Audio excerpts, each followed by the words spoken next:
الحمد لله رب العالمين والصلاة والسلام على خاتم النبيين وخاتم المعصومين أما بعد فأعوذ بالله من الشيطان الرجيم بسم الله الرحمن الرحيم محترم سامعین کرام السلام علیکم ورحمۃ اللہ۔ آج سے ہم ترجمہ پیرا پارہ کا آغاز کریں گے۔ آج کی ویڈیو میں ہم سورۃ الفاتحہ کا تعارف بیان کریں گے۔ سب سے پہلے مقام نزول۔ اکثر علماء کے نزدیک سورہ فاتحہ مکہ مکرمہ میں نازل ہوئی ہے۔ امام مجاہد رحمہ اللہ فرماتے ہیں کہ سورہ فاتحہ مدینہ منورہ میں نازل ہوئی ہے، اور ایک قول یہ ہے سورہ فاتحہ 2 مرتبہ نازل ہوئی، ایک مرتبہ مکہ مکرمہ شریف میں اور دوسری مرتبہ مدینہ منورہ شریف میں نازل ہوئی۔ تفسیر خازن میں ہے۔ اس سورہ میں رکوع اور آیات کی تعداد، اس سورت میں 1 رکوع اور 7 آیتیں ہیں۔ سورہ فاتحہ کے اسماء اور ان کی وجہ تسمیہ۔ اس سورت کے متعدد نام ہیں اور ناموں کا زیادہ ہونا اس کی فضیلت اور شرف کی دلیل ہے۔ حضرت علی شیر خدا رضی اللہ تعالیٰ عنہ کا قول بھی ہے۔ اس کے مشہور 15 نام یہ ہے۔ نمبر 1، سورہ فاتحہ سے۔ سورہ فاتحہ سے قرآن پاک کی تلاوت شروع کی جاتی ہے، اور اسی صورت سے قرآن پاک لکھنے کی ابتدا کی جاتی ہے، اسی لیے اسے فاتحۃ الکتاب یعنی کتاب کی ابتدا کرنے والی کہتے ہیں۔ دوسرا نام، اس سورت کی ابتدا الحمدللہ سے ہوئی، اس مناسبت سے اسے سورۃ الحمد یعنی وہ سورت جس میں اللہ تعالیٰ کی حمد بیان کی گئی ہے کہتے ہیں۔ تیسرا اور چوتھا نام، سورہ فاتحہ قرآن پاک کی اصل ہے، اس بنا پر اسے ام القرآن اور ام الکتاب کہتے ہیں۔ پانچواں نام، یہ سورت نماز کی ہر رکعت میں پڑھی جاتی ہے، یا یہ سورت 2 مرتبہ نازل ہوئی ہے، اس وجہ سے اسے السبع المثانی یعنی بار بار پڑھی جانے والی یا 1 سے زائد مرتبہ نازل ہونے والی 7 آیتیں کہا جاتا ہے۔ 6، 7، 8 نمبر نام یہ ہے دین کے بنیادی امور کا جامع ہونے کی وجہ سے اسے سورۃ الکنز، سورۃ الوافیہ اور سورۃ الکافیہ کہتے ہیں۔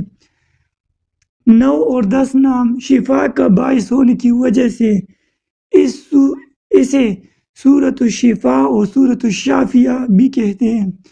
11 سے 15 تک دعا پر مشتمل ہونے کی وجہ سے اس سورت کو سورۃ الدعاء، سورۃ تعلیم المسئلہ، سورۃ السؤال، سورۃ المناجات اور سورۃ التفویض بھی کہا جاتا ہے۔ تفسیر خازن۔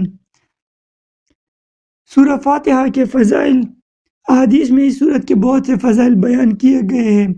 ان میں 4 فضائل درج بیان کرتے ہیں۔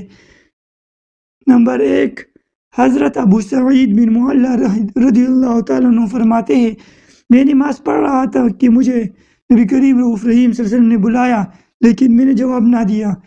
جب نماز سے فارغ ہو کر برگاہ رسالت صلی اللہ علیہ وسلم میں حاضر ہوا تو میں نے عرض کیا، رسول اللہ صلی اللہ علیہ وسلم میں نماز پڑھ رہا تھا۔ تاجدار رسالت صلی اللہ علیہ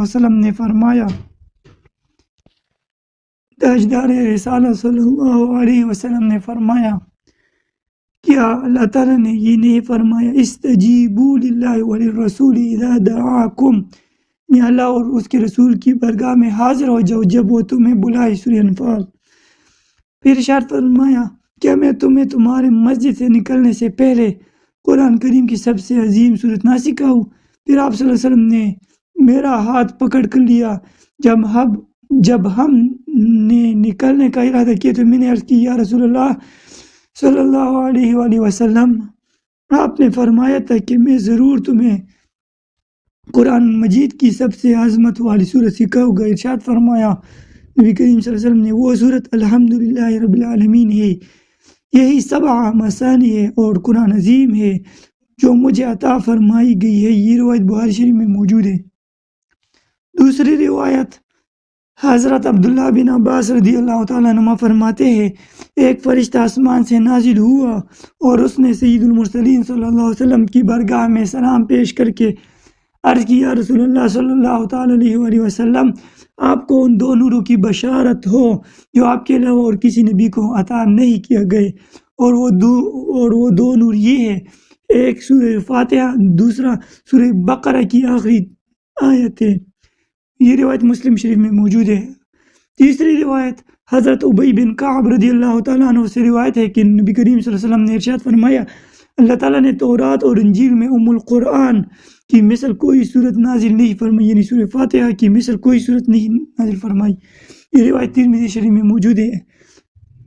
چوتھی روایت حضرت عبد الملک بن عمیر رضی اللہ تعالیٰ عنہ سے روایت ہے کہ نبی کریم رؤوف رحیم صلی اللہ علیہ وسلم نے ارشاد فرمایا سورہ فاتحہ ہر مرض کے لیے شفا ہے۔ یہ روایت شعب الایمان میں موجود ہے۔ سورہ فاتحہ کے مضامین، اس صورت میں یہ مضامین بیان کیے گئے ہیں۔ نمبر 1، اس صورت میں اللہ تعالیٰ کی حمد و ثنا کا بیان ہے۔ نمبر 2، اللہ تعالیٰ کے رب ہونے، اس کے رحمان اور رحیم ہونے، نیز مخلوق کے مرنے کے بعد دوبارہ زندہ کیے جانے اور قیامت کے دن ان کے اعمال کی جزا ملنے کا ذکر ہے۔ نمبر 3، صرف اللہ تعالیٰ کی عبادت کا مستحق ہونے اور اس کے حقیقی مددگار ہونے کا تذکرہ ہے۔ نمبر 4، دعا کے آداب کا بیان اور اللہ تعالیٰ سے دین حق اور صراط مستقیم کی طرف ہدایت ملنے، نیک لوگوں کے حال سے موافقت اور گمراہوں سے اجتناب کی دعا مانگنے کی تعلیم ہے۔ یہ چند وہ چیزیں بیان کی ہیں جن کا سورہ فاتحہ میں تفصیلی ذکر ہے، البتہ اجمالی طور پر اس صورت میں بے شمار چیزوں کا بیان ہے۔ امیر المؤمنین مسلمانوں کے چوتھا خلیفہ حضرت علی شیر خدا رضی اللہ تعالیٰ عنہ فرماتے ہیں اگر میں چاہوں تو سورہ فاتحہ کی تفسیر سے 70 اون بھر دوں۔ یہ روایت الاتقان فی علوم القرآن میں موجود ہے۔ تو یہ شان ہے خدمت کاروں کی، سرکار کا علم کیا ہوگا؟ تو یہ حضرت علی کے علم کا مقام ہے، تو نبی کریم صلی اللہ علیہ وسلم کا علم کا کیا مقام ہوگا؟ امام اہل سنت امام شاہ احمد رضا خان محدث بریلوی رحمہ اللہ حضرت علی رضی اللہ تعالیٰ عنہ کا یہ قول نقل کرنے کے بعد فرماتے ہیں ایک اونٹ کے یعنی کتنے ہی من بوجھ اٹھاتا ہے اور ہر من میں یعنی کتنے ہزار اجزاء ہوتے ہیں، ان کا حساب لگائے جائے تو یہ حساب سے تقریباً 25 لاکھ جز بنتے ہیں۔ یہ فقط سورہ فاتحہ کی تفسیر ہے۔ سورہ فتاوی رضویہ جلد 22 صفحہ 219۔ یہ امام اہل سنت نے حضرت علی کے رضی اللہ تعالیٰ عنہ کے قول کی تشریح بیان کی ہے۔ سورہ فاتحہ سے متعلق شرعی مسائل۔ نمبر 1، نماز میں سورہ فاتحہ پڑھنا واجب ہے۔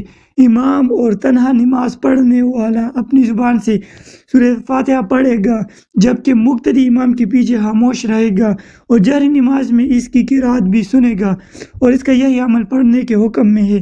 اللہ تعالیٰ نے قرآن پاک میں تلاوت کے وقت مقتدی کو خاموش رہنے اور قرات سننے کا حکم دیتے ہوئے ارشاد فرمایا وَإِذَا قُرِئَ الْقُرْآنُ فَاسْتَمِعُوا لَهُ وَأَنصِتُوا لَعَلَّكُمْ تُرْحَمُونَ، اور جب قرآن پڑھا جائے تو اسے غور سے سنو اور خاموش رہو تاکہ تم پر رحم کیا جائے۔ یہ آیت سورہ اعراف میں موجود ہے۔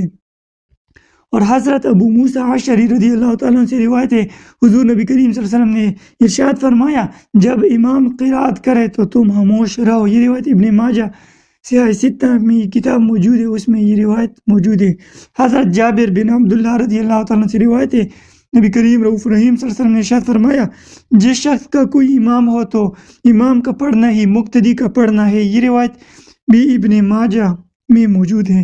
ان کے علاوہ اور بہت سے احادیث میں امام کے پیچھے مقتدی کے خاموش رہنے کے بارے میں بیان کیا گیا ہے۔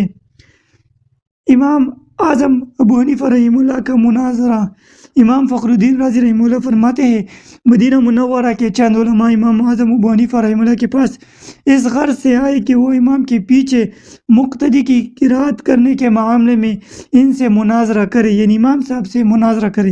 امام ابو حنیفہ رحمہ اللہ نے ان سے فرمایا سب سے مناظرہ کرنا میرے لیے ممکن نہیں، آپ ایسا کریں کہ مناظرے کا معاملہ اس کے سپرد کر دے جو آپ سب سے زیادہ علم والا ہے تاکہ میں اس کے ساتھ مناظرہ کروں۔ انہوں نے ایک عالم کی طرف اشارہ کیا تو امام ابو حنیفہ رحمہ اللہ نے فرمایا کیا یہ تم سب سے زیادہ علم والے؟ انہوں نے جواب دیا ہاں۔ امام ابو حنیفہ رحمہ اللہ نے فرمایا کیا میرے اس کے ساتھ مناظرہ کرنا تم سب کے ساتھ مناظرہ کرنے کی طرح ہے؟ انہوں نے کہا ہاں۔ امام ابو حنیفہ رضی اللہ تعالیٰ عنہ نے فرمایا اس کے خلاف جو دلیل قائم ہوگی وہ گویا تمہارے خلاف قائم ہوگی۔ انہوں نے جواب دیا ہاں۔ امام ابو حنیفہ رحمہ اللہ نے فرمایا اگر میں اس کے ساتھ مناظرہ کروں اور دلیل میں اس پر غالب آ جاؤں تو وہ دلیل تم پر بھی لازم ہوگی۔ انہوں نے کہا ہاں۔ امام ابو حنیفہ رضی اللہ تعالیٰ عنہ مبارک نے دریافت کیا وہ دلیل تم پر کیسے لازم ہوگی؟ انہوں نے جواب دیا اس لیے کہ ہم نے اسے اپنا امام بنانے پر راضی ہے تو اس کی بات ہماری بات ہوگی۔ امامنا امام اعظم ابو حنیفہ رحمہ اللہ نے فرمایا ہم بھی تو یہی کہتے ہیں کہ جب ہم نے ایک شخص کو نماز میں اپنا امام مان لیا تو اس کا قرات کرنا ہمارا قرات کرنا ہے اور وہ ہماری طرف سے نائب ہے یعنی خلیفہ ہے۔ امام ابو حنیفہ رحمہ اللہ کی بات سن کر سب نے اقرار کر لیا کہ امام کے پیچھے مقتدی قرات نہیں کرے گا۔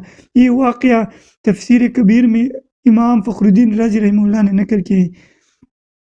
دوسرا، نماز جنازہ میں خاص دعا یاد نہ ہو تو دعا کی نیت سے سورۃ فاتحہ پڑھنا جائز ہے جبکہ قرات کی نیت سے پڑھنا جائز نہیں۔ فتاوی عالمگیری کتاب الصلاۃ میں موجود ہے۔ تو یہ تھا سورۃ فاتحہ کا مختصر تعارف۔ انشاءاللہ کل سے بسم اللہ شریف کا آغاز کریں گے۔ اللہ ہم سب کو سورۃ فاتحہ سے محبت، اس پر عمل کرنے اور ان کے احکام آگے پہنچانے کی توفیق عطا فرمائے۔ تو ملتے ہیں اگلی ویڈیو میں۔ السلام علیکم ورحمۃ اللہ۔